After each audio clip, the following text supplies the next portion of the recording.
ये तो वास्तव में आपका परम भक्त है। परंतु इसकी निष्काम भक्ति की एक और परीक्षा भी शेष है। त्याग ही भक्ति की पराकाष्ठा है।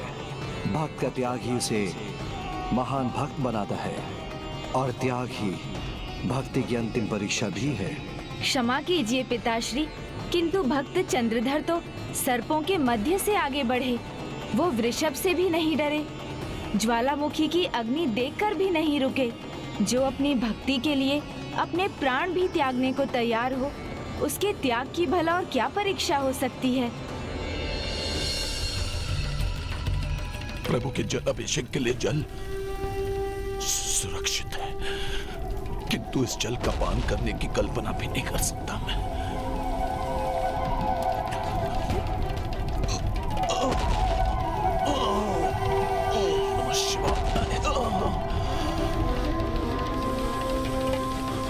ओम नमः शिवाय, ओम नमः शिवाय, ओम नमः शिवाय। पिताश्री, अब वो प्यास के कारण मरणासन्न स्थिति में है, तो ये उनका त्याग ही तो है। नहीं पुत्र गणेश, ये उसकी निष्ठा, श्रद्धा, आस्था, भक्ति एवं अटल निश्चय का उदाहरण अवश्य था, किंतु त्याग का नहीं। क्योंकि त्याग तो वो होता है जब वो उसे गंवाने के लिए तैयार हो, जिसके लिए अपने प्राण भी न्यौछावर करने के लिए तैयार था। जो इस समय चंद्रधर के लिए वो जल है जो वो अपने प्रभु अर्थात मेरे अभिषेक के लिए लाया है। यदि वो इस जल का भी त्याग कर सका, तब वो भक्त अपनी भक्ति की परीक्षा में सफल होगा। तो क्या आप पिताश्री स्वयं चंद्रधर की भक्ति की परीक्षा लेंगे?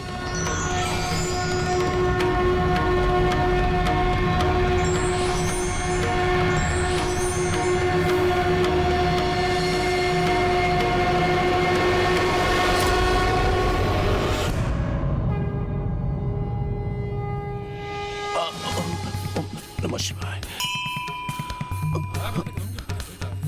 यहाँ तक पहुंचकर मुझे ऐसा अनुभव हो रहा है प्रभु कि मैं आपके बहुत ही निकट पहुंच गया। ओम त्र्यंबकम यजामहे सुगंधिम पुष्टिवर्धनम उर्वारुकमेव बंधनात् मृत्योर्मोक्षयम् मामृतात्। ओम नमः शिवाय। जल जल जल।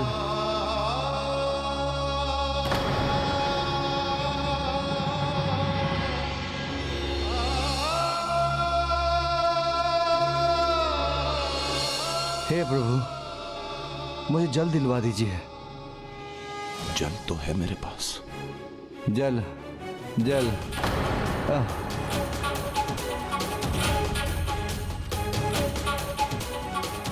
जिसे सुरक्षित रखने के लिए उसने इतना श्रम किया, सभी विपदाओं को सहा, क्या वो उस जल का त्याग कर सकेगा?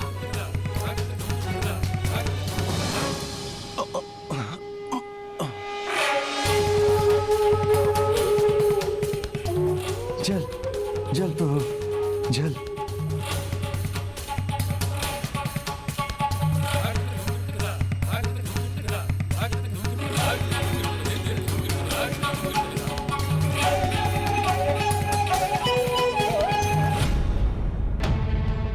अभिषेक का जल, ये जल मैं इन्हें कैसे दे दूं? जल।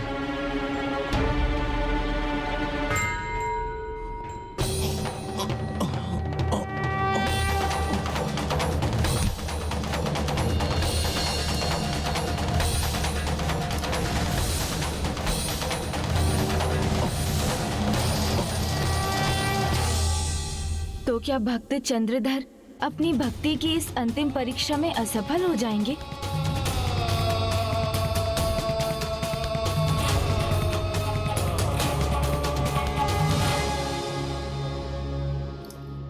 मुझे क्षमा करना प्रभु। आज आपका ये भक्त आपका जल अभिषेक नहीं कर पाएगा, क्योंकि मेरा हृदय कह रहा है कि भक्तों की सेवा करना भी स्वयं प्रभु की सेवा करना है। पीड़ित की सहायता करना ही तो हमारा परम धर्म है। मुझे इस जल से ऋषिवर की प्यास बुझाकर उनका कष्ट हरना चाहिए। और प्रभु, ये मेरा सौभाग्य है कि ये जो जल मैं आपके अभिषेक के लिए लाया हूं, उससे आपके भक्त का ही भला हो। ओम नमः शिवाय।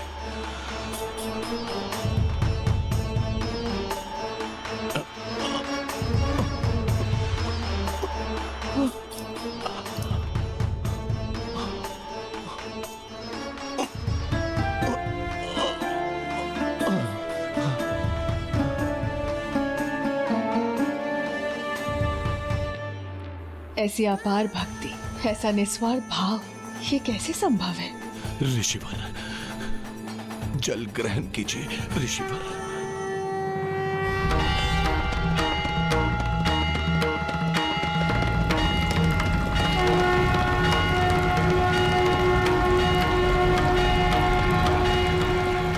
क्या है ये अनुभव? जल आप पी रहे हैं और शांति मुझे मिल रही है।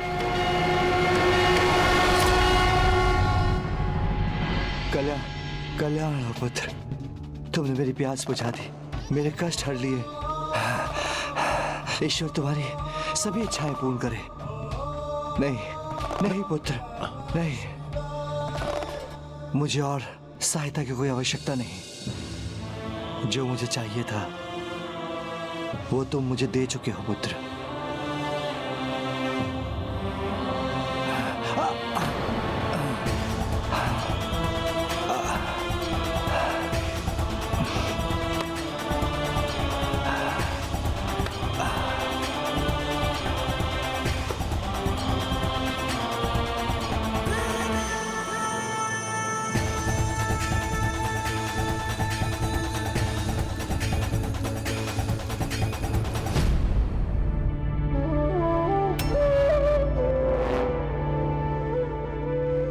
क्षमा कीजिएगा प्रभु, आज आपका ये भक्त आपका जल अभिषेक नहीं कर पाया।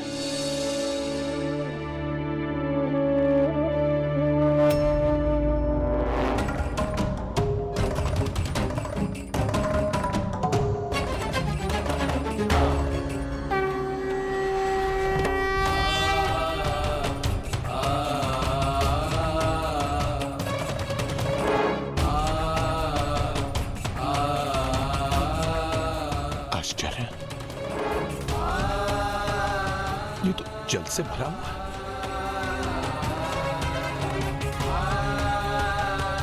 ऋषिवर,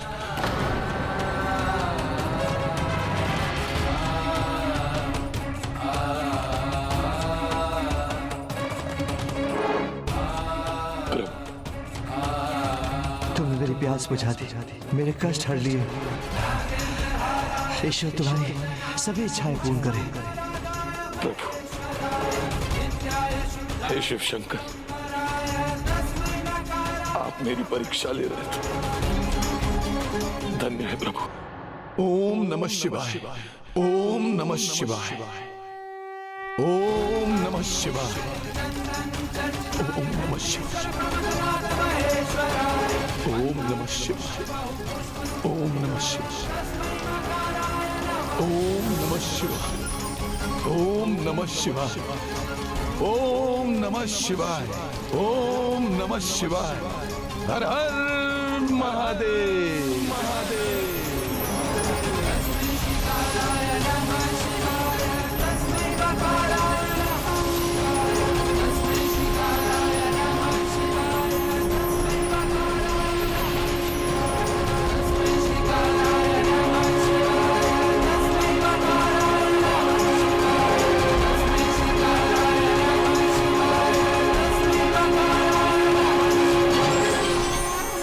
परीक्षा भक्त ने दी, कष्ट भक्त ने सहे, त्याग भक्त ने किया, किंतु उसका संपूर्ण श्रेय मुझे देकर भक्ति का अनुपम उदाहरण प्रस्तुत किया है चंद्रधर ने।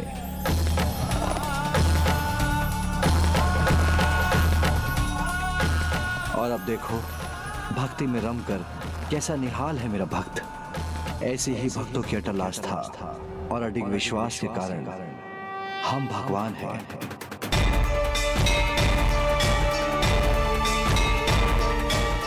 पुत्री, मेरे प्रति उसकी निष्ठा का ऐसा अद्भुत उदाहरण देखने के बाद भी क्या तुम्हें लगता है कि वो तुम्हारे प्रति निष्ठावान होगा?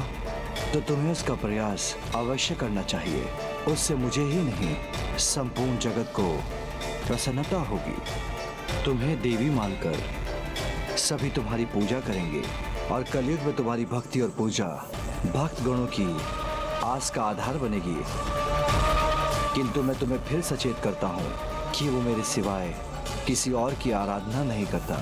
इसलिए अपनी भक्ति के लिए उसे प्रेरित करने के पहले तुम्हें उसमें अन्य भगवान के अस्तित्व में विश्वास जगाना होगा।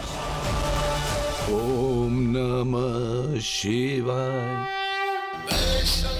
विश्वास और भक्ति जगानी होगी तो वो भी करूंगी मैं, किंतु भविष्य में अपने परिवार से दूर रहना नहीं सहूंगी मैं।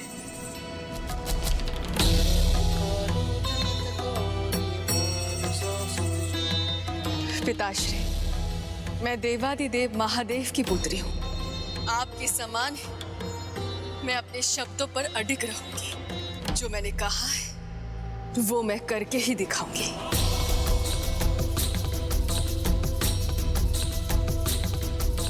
इसलिए मैं प्रण लेती हूँ कि आपके परम भक्त चंद्रधर के मन में अपने प्रति भक्ति जगाने के लिए मुझे कितने भी अथक प्रयास क्यों ना करने पड़े, मैं करूंगी पिताश्री। किंतु कैलाश के द्वार में तभी प्रवेश करूंगी जब मुझे देवी का स्थान प्राप्त होगा।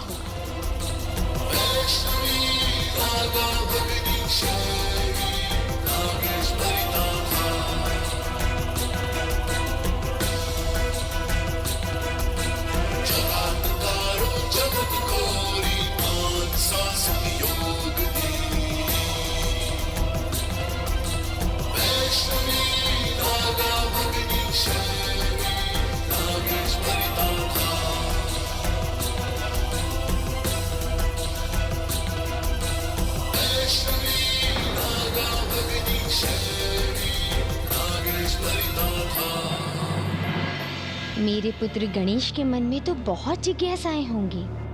पूछो पुत्र, जो पूछना चाहते हो।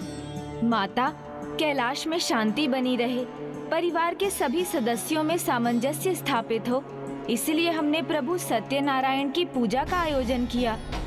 तो फिर हमसे इतनी बड़ी भूल कैसे हो गई कि हम दीदी मनसा को आमंत्रित करना ही भूल गए?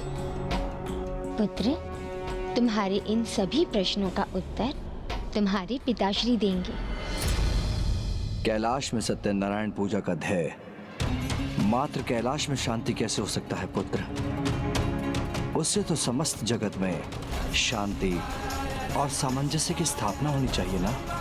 और जो भी यहाँ हुआ वो तो मात्र उस शांति का निमित्त है पुत्र। हम अपनी संतानों में भेदभाव नहीं करते पुत्र। और आज ये सत्यनारायण व्रत कथा का एक और उद्देश्य था, तुम्हारी बहन मनसा भी देवी पद प्राप्त कर सके, इसलिए ये पूजा भी उसका आधार बनेगी।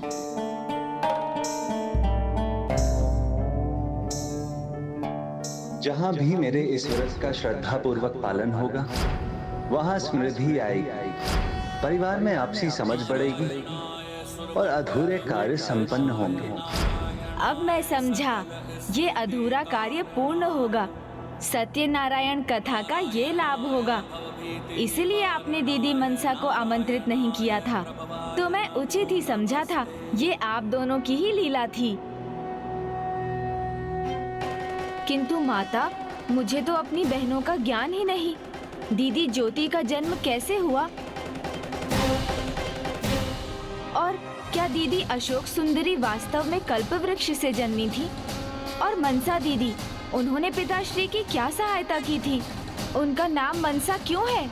धीरज रखो पुत्र, तुम्हारी समस्त जिज्ञासाएं अवश्य शांत होंगी। तो माता, शीघ्रता कीजिए, यह कथा भी आरंभ कीजिए। सर्वप्रथम मैं तुम्हें पुत्री अशोक सुंदरी के बारे में बताऊंगी। पुत्री अशोक सुंदरी के नाम में ही इसके जीवन का उद्देश्य निहित है, अर्थात जो शोक रहित हो। और यही इसके जीवन का उद्देश्य है पुत्र, कि संसार वासी को कष्टों से छुटकारा दिलाकर उनमें वास्तविक आनंद का भाव जगाए। एक बार जब स्वामी और मैं नंदनवन विहार के लिए गए,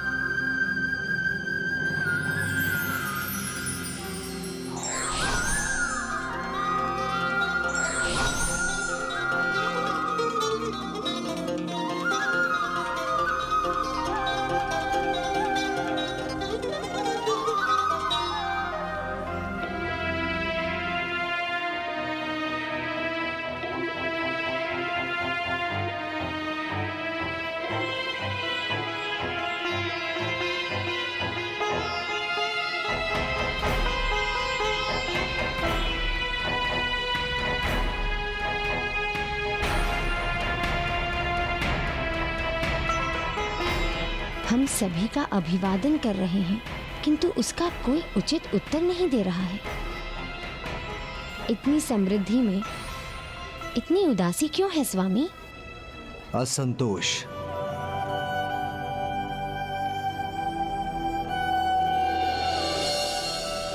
कामना, मोह माया, सब कुछ होने पर भी दूसरों से अधिक पाने की इच्छा दुख का कारण ही बनती है।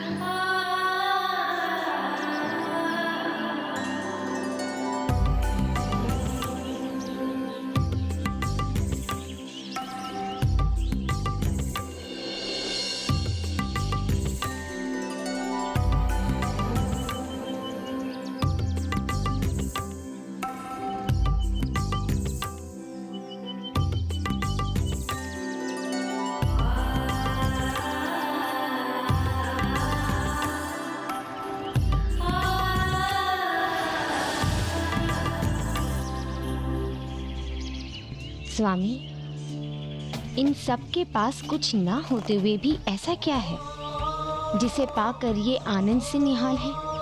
संतुष्टि, संतोषम परम सुखम, अर्थात संतोष ही परम सुख का कारण है। यहाँ के वासियों ने कामना शक्ति और आत्म शक्ति में संतुलन स्थापित करना सीख लिया है, जिसके कारण इन्हें अध्यात्म का ज्ञान हुआ है और ये नंदनवन के वासी बनने का सौभाग्य प्राप्त कर सके।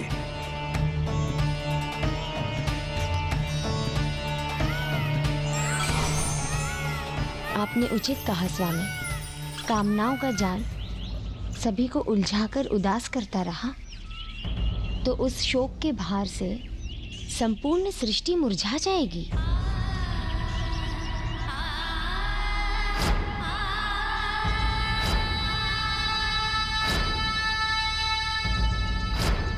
ईर्ष्या व्यर्थ की कामनाओं को जन्म देती है। जो व्यक्ति इसके प्रभाव से प्रभावित हो जाते हैं, उसकी कार्य क्षमता घट जाती है और वो शोक में डूबकर दुखी हो जाता है। किंतु मैं तो माँ हूँ और मैं अपनी संतान को कभी दुखी नहीं देख सकती। मुझे अवश्य कुछ करना होगा। वो परम सुख, वो परम शांति का अनुभव तभी संभव है जब संतुष्टि की शक्ति का अनुभव हो, जो किसी भी प्रकार के शोक को मिटाकर प्रसन्नता और आनंद की ओर ले जाता है। मेरी इच्छा है कि कोई ऐसा हो जो संसार वासियों को संतोष करना सिखा सके, उन्हें जीवन के दुख सुख से परे हटकर आगे बढ़ने की आत्मशक्ति प्रदान करे, उनके शोक हरे और आनंद का अनुभव कराए।